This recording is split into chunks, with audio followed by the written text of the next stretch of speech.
Rīgas satiksmi, kas mūs mulsina skatoties uz to procesu, kad ir ļoti liela mīlestība pret vienu čehu uzņēmumu, Škoda ražotāju.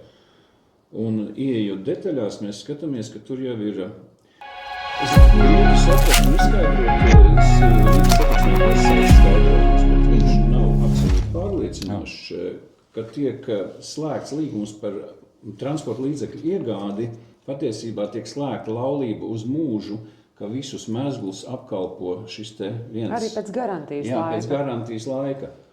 Un, kad rodās jautājums ar kaut kādu mezglu nomaiņu, tad konkursā drīkst piedalīties tikai šī kompānija, citādi nebūs bremžu un ietrieksies kaut kur, tas tramvajs aizies par ielām, braukās bez sliedēm.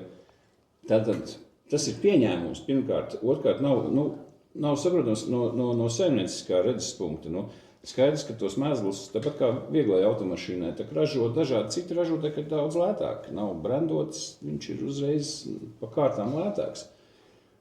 Ja tas būtu privāts uzņēmums, darīt kā gribat, bet tā tomēr ir mūsu nauda, mūsu līdzekļi. Šīs lietas valsts kontrole var izpreparēt, saprast.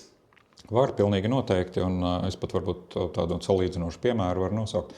Vairāk kārt gadu garumā mēs Centrālajai vēlēšanu komisijai norādījām, ka nav labi būt atkarīgam no viena IT piegādātāja.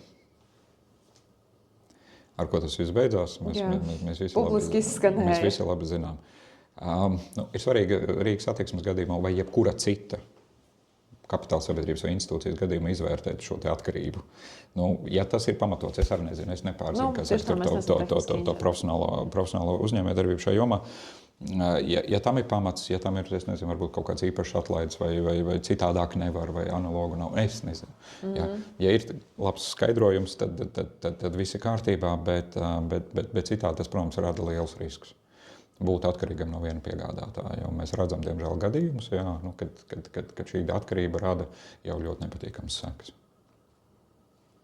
Bet skaidrojums sabiedrībai ir kā, ka noteiktā gadījumā pat viņi nesteidzās un pat necenšas sniegt skaidrojumu. Jautājums, bet tas nozīmē, ka šī kapitāla sabiedrība jūtas tā kā nekontrolēta varbūt, ja? Kam būtu jākontrolē šajā gadījumā? Rīgas satiksme ir kapitāla daļa turētājs, ir Rīgas doma. Rīgas doma pilnīgi noteikti ir pirmais adresāts, kas pārvalda kapitāla sabiedrību. Rīgas domas izpildirektors arī ir deleģētais kapitāla daļa turētāja pārstāvs.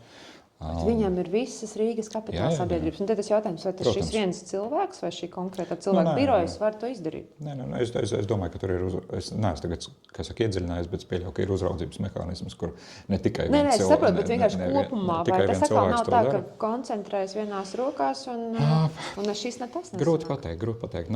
Būtu jāveic tāds izvērtējums, bet nekas jau neliedz arī valsts kontrolē vērtēt pašvaldību kapitāla sabiedrības laiku pa laikam, tā arī mēs darām.